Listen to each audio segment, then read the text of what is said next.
வணக்கம். நான் சரஸ்வதி மோகன்ராஜ் பேசுறேன். இது வந்து என்னோட கல்யாண ஃபோட்டோ.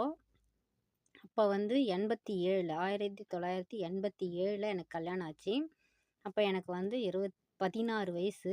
இவருக்கு வந்து 24 வயசு. இது வந்து பக்கத்துல உட்காந்துருக்கிறது வந்து என்னோட தாய் மாமா. இவர் வந்து எங்க அம்மாவோட சித்தப்பா பையன்தான்.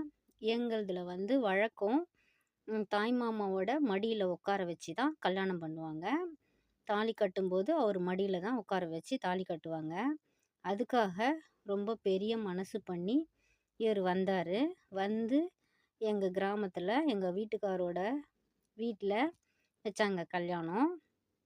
அப்போ இவரு வந்து அவரோட மடியில என்ன உட்கார வச்சு கல்யாணம் பண்ணி குடுத்துட்டு போனாரு.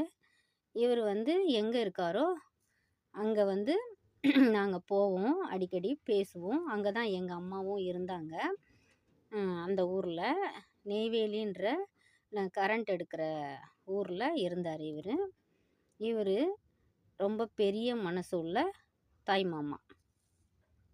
இந்த மாரி பழக்கம் இந்த வீடியோ பார்க்குற யாருக்காவது எந்த இதுலயாவது சாங்கியம், சம்பிரதாயங்கள் இருந்தா லைக் பண்ணுங்க, ஷேர் பண்ணுங்க, சப்ஸ்கிரைப் பண்ணுங்க. கமெண்ட் பாக்ஸ்ல எங்களுக்கும் இந்த மாதிரி பழக்கம் இருக்கு. தாய்மாமா மடியில உட்கார வச்சு கல்யாணம் பண்றதுன்னு சொல்லிட்டு கமெண்ட் பாக்ஸ்ல கமெண்ட் பண்ணுங்க.